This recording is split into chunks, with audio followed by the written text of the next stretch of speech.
नमस्कार, बुलेटिन में आपका स्वागत है। मैं हूं आपके साथ आशा सरमाल। चलिए शुरुआत करते हैं मध्य प्रदेश से जुड़ी खबरों की। जमीन के मालिकाना अधिकार की मांग को लेकर सिंगरौली जिले के देवसर विधानसभा क्षेत्र के गरीब लोग बीजेपी विधायक सुभाष वर्मा की अगुवाई में कलेक्ट्रेट पहुंचे और जिलाधिकारी को अपनी मांग के संबंधित ज्ञापन सौंपा गया। इस अवसर पर स्थानीय विधायक ने कहा कि देवसर के विभिन्न क्षेत्रों में ये 50 वर्षों से जमीनों पर खेती कर रहे हैं, लेकिन इन्हें मालिकाना अधिकार नहीं मिला है। उन्होंने कहा कि जिलाधिकारी ने एसडीएम को जांच के निर्देश दिए हैं और जल्द ही इन लोगों को जमीन के पट्टों का वितरण जो है वो कर दिया जाएगा। हमारे स्थानीय लोग हैं, ये देवसर विधानसभा के सुविरा गुजरी कोली गाँव है और ये 50-55 सालों से आबादी के रूप में वहाँ पे रह रहे थे। आज तक इनको पट्टा का भी अधिकार नहीं मिल पाया किसी कारणों से।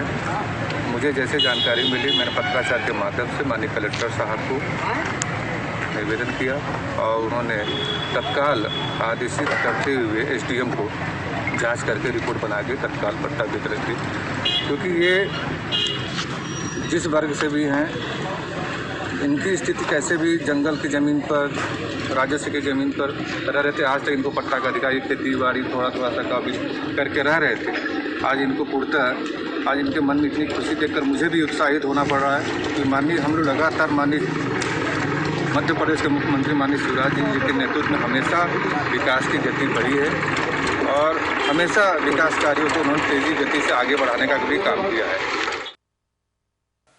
छतरपुर जिला के घुवारा में पुलिस ने शनिवार को दोपहर को अवैध हथियार लेकर मेन बस स्टैंड पर घूम रहे 3 आरोपियों को गिरफ्तार कर लिया। आरोपियों से अवैध हथियार बरामद कर लिए गए और पुलिस के अनुसार तीनों आरोपी बिजार के हैं और आरोपियों पर लूटपाट और मारपीट के संगीन अपराध बिजावर थाने में दर्ज है। तीनों आरोपी किस घटना को अंजाम देने के लिए यहां पर पहुंचे थे, इस संबंध में पुलिस पूछताछ कर रही है।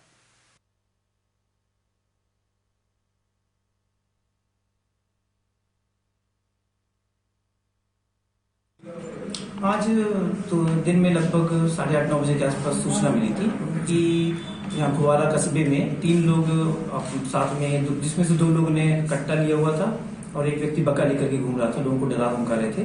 तो इसकी सूचना पर चौकी प्रभारी को मैंने बताया, वो गए मौके पर और वहाँ पर लोगों ने उनको पकड़ा। मौके पर लिए हुए लोडेड कट्टा था दोनों के पास और एक बक्का। सर, किन धाराओं पर कार्रवाई की गई है? इन पर आर्म्स एक्ट की कार्रवाई की गई है, दोनों पे, एक पे 25-27 और एक 25-20 की कार्रवाई। सर, आरोपी ये कहाँ के थे? लोकल के थे या कहीं बाहर से वारदात को ये बिजावर के रहने वाले हैं और यहाँ आने का क्या उद्देश्य था, क्यों लेकर घूम रहे थे, सबके संबंध में हम लोग पूछताछ कर रहे हैं। इसमें 25-27 के अलावा जिस व्यक्ति को डराया धमकाया, जिसको भी, क्या वो भी धारा लगी है? ऐसे साथ आर्म्स रखने की यही धाराएं हैं कि वो यदि लेकर के डरा धमका रहा है तो उस पे एक फायर आर्म्स की 25-27 और बक्का लेने के लिए धारा हथियार रखने के लिए 25 की धारा। तो पुलिस ने पिछले दिनों हुई हत्या के मामले को हल करते हुए आरोपियों को गिरफ्तार कर लिया है और मामला सिवनी जिले के धूमा थाने के अंतर्गत नानदेवी के पास ग्राम डोंगरा गांव के निवासी खोबा सिंह को पत्नी के अवैध संबंधों के कारण अपनी जान से हाथ धोना पड़ा। खोबा सिंह की पत्नी का नागदन देवरी निवासी दुर्गेश अरिवाहर से अवैध संबंध था, जिसको लेकर मृतक ने अपनी पत्नी जानकी बाई को समझाया और डांट फटकार भी लगाई, जिससे जानकी बाई एवं दुर्गेश का मामला जो है वो रुकने का नाम नहीं ले रहा था और मिलना जुलना बंद नहीं हो रहा था। इसी बात को मद्देनजर रखते हुए ये पूरी घटना यहाँ पर पेश आई है, जिसमें मिलकर खोबा सिंह की हत्या कर दी गई और पुलिस ने आरोपी दुर्गेश अरिवाहर और उसकी प्रेमिका एवं खोबा सिंह की पत्नी, जो कि जानकी बाई है, 26 वर्ष को गिरफ्तार कर जेल भेज दिया गया।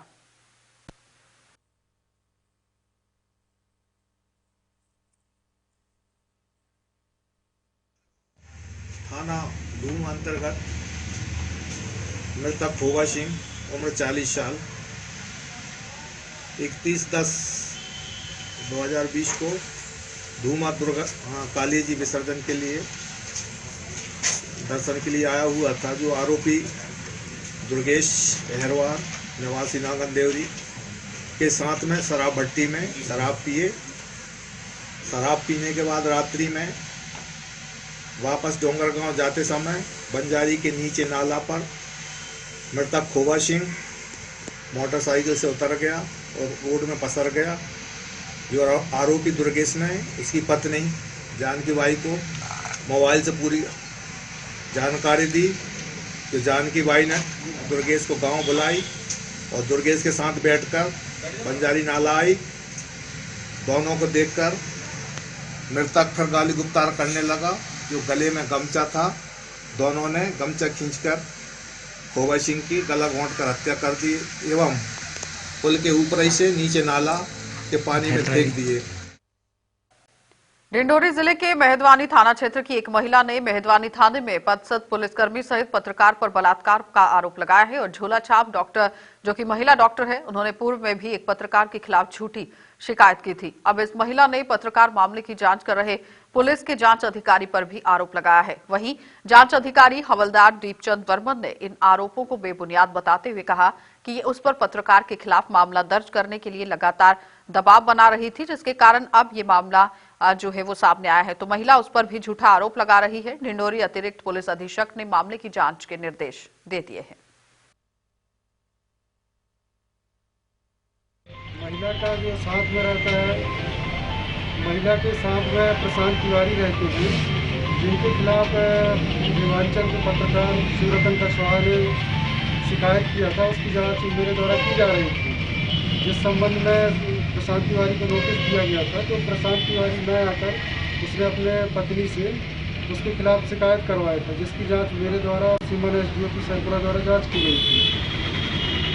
उसके बाद अभी कुछ दिन पहले शिवरतन कुशवाहा ने महिला का फोटो इंजेक्शन लगाते हुए देख लिया था, जिससे महिला का पति शिवरतन कुशवाहा महिला का पति प्रशांत तिवारी मुझसे कह रहा था कि देखो ये हमारे खिलाफ हमारे पेट पे लात मार रही है, इसके खिलाफ कुछ कार्रवाई करो। तो मैंने कहा कि मैं उस पर क्या कर सकता हूँ। इसके बाद दूसरे दिन उसकी पत्नी कृष्णा उराती ने आके शिकायत कर दी थी। तो मनावर के सिंघाना रोड पर ICICI बैंक में शनिवार की शाम अचानक 3 बदमाश बैंक के अंदर घुसे और वहां पर कार्यरत 3 कर्मचारियों पर धारदार हथियार से हमला कर दिया और इस हमले में 3 कर्मी घायल हो गए हैं और बदमाश उनकी सोने की अंगूठी और नकदी लेकर फरार हो गए। घायल बैंक कर्मी को इलाज के लिए मनावर अस्पताल में भर्ती कराया गया।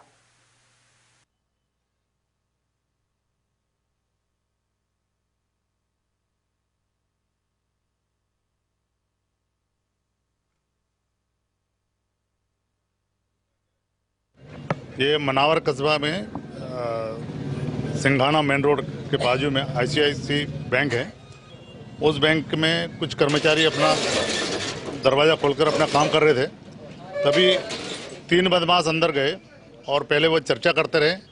बैंक कर्मचारी उन्हें समझते रहे कि अपने ग्राहकी हैं, किसी प्रकार की चर्चा करते करते उनके साथ मारपीट किए और चाकू मारकर एक सोने की अंगूठी और 400-500 रुपये जो जेब में थे वो लेके गए। 3 लोग थे, 3 आरोपी हैं। बंधक बनाने में तीन ही व्यक्ति थे। रामगढ़ जिले के नरसिंहगढ़ शहर के दिवाली का त्योहार नजदीक आने के बाद ही बाजार में भीड़ जो है वो देखी जा सकती है, लेकिन उससे पहले ही यहां पर अब कार्यक्रम करने की कोशिश की जा रही है, तैयारियां करने की कोशिश की जा रही है, जिसके कारण यातायात प्रभावित होता है और लोगों को परेशानियों का सामना करना पड़ता है। तो त्योहार के दौरान शहरवासियों की सुविधा को देखते हुए प्रशासन ने इस बार इस परेशानी का समाधान कर दिया है। प्रशासन ने बाजार में फुटपाथ पर दुकानें लगाने वालों को मेला ग्राउंड पर शिफ्ट करने का निर्णय लिया।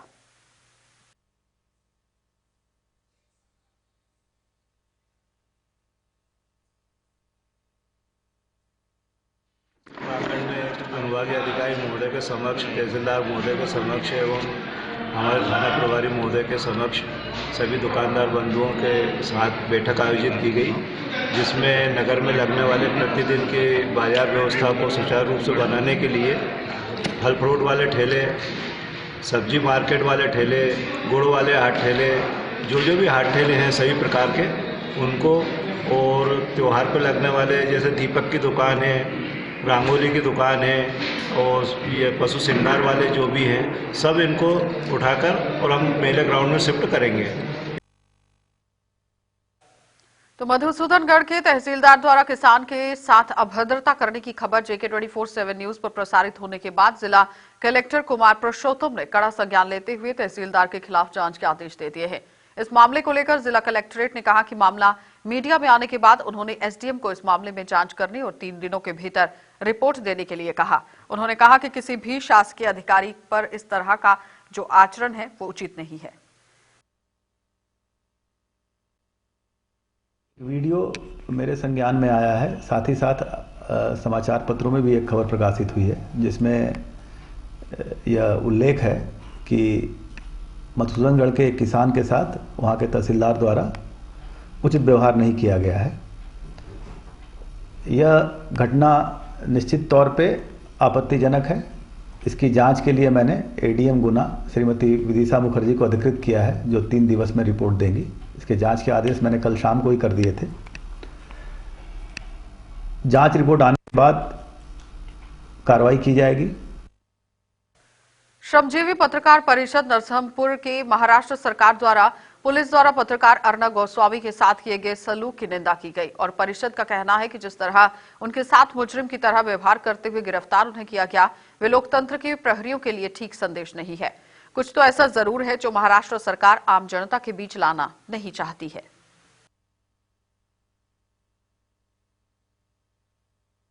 जिस प्रकार की कार्रवाइयाँ कुछ पत्रकारों पर, जो राष्ट्रवादी पत्रकार भी माने जाते हैं, इन पर की जा रही हैं, बहुत ही निंदनीय है। पुराने मामलों को निकाल कर और लगातार षड्यंत्र पूर्वक एक के बाद एक लगातार फर्जी मामले बनाए जा रहे हैं, जो कि सबको समझ में आ रहा है। लेकिन फिर भी लगातार महाराष्ट्र पुलिस है या जहाँ भी इस टाइप की गतिविधियाँ हो रही हैं, बहुत ही निंदनीय है। एक editor in chief Republic TV के अर्नब गोस्वामी, उनको इस तरीके से गिरफ्तार किया गया है 2 साल पुराने मामले में, जो मामला क्लोज हो चुका है 1 साल पहले।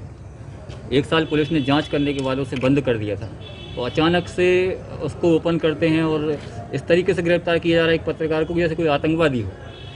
तो क्या कहना चाहेंगे कि जिस प्रकार से लोकतंत्र के चौथे स्तंभ पर हमला हो रहा है, इसको लेकर पत्रकार जगत में जो एक प्रतिक्रिया आ रही है, इसके खिलाफ क्या आगे तक आप लड़ाई लड़ेंगे? बिल्कुल, हमने विरोध व्यक्त किया है अपना, जो भी हमारे लोकतांत्रिक अधिकार हैं, और आगे जरूरत पड़ेगी तो आगे भी कुछ ना कुछ करेंगे। ज्ञापन में क्या मांग दी गई है? ज्ञापन में ये मांग है हमने राष्ट्र। तो प्रशासन ने रायसेन में जय मां भवानी हिंदू संगठन के राष्ट्रीय अध्यक्ष भानु हिंदू को जिला बदलकर आदेश यहां पर देने की कोशिश की है, यानी कि जिला बदल का आदेश दिया गया है। और प्रशासन द्वारा जारी किए गए इस आदेश से जय मां हिंदू संगठन के कार्यकर्ताओं ने रोष रैली निकालकर विरोध दर्ज करवाया। कार्यकर्ताओं के इस आदेश को वापस लेने संबंधी ज्ञापन भी कलेक्टर उमाशंकर को सौंपा गया और संगठन के कार्यकर्ताओं ने चेतावनी दी कि अगर प्रशासन ने अपने इस आदेश को वापस नहीं लिया तो वे इसके विरोध में उग्र आंदोलन करने को मजबूर हो जाएंगे। हिंदू भवानी संगठन के अध्यक्ष भानु हिंदू जी पर लाठीचार्ज करी गई थी और जिसके नेतागण दुरुपयोग करके पुलिस प्रशासन पर दबाव डाल के आज उनका लेटर निकाला गया है। और जो लेटर निकाला गया है वो जिला बदल कार्रवाई करी जा रही है। हम सभी से ये निवेदन करते हैं कि ये जिला बदल कार्रवाई पे अगर प्रशासन कोई कार्रवाई नहीं करता तो हम घोर आंदोलन करेंगे। और आज माननीय कलेक्टर महोदय जी को हमने इस उपलक्ष्य में मतलब ये बात लेकर आज हमने उनको ज्ञापन सौंपा है। और यदि कलेक्टर महोदय की तरफ से कोई कार्रवाई नहीं होती तो हम सभी रोड पर आएंगे हिंदू भाई। बुलेटिन में फिलहाल इतना ही। देश और दुनिया की खबरों के लिए आप देखते रहिए JK24/7 न्यूज।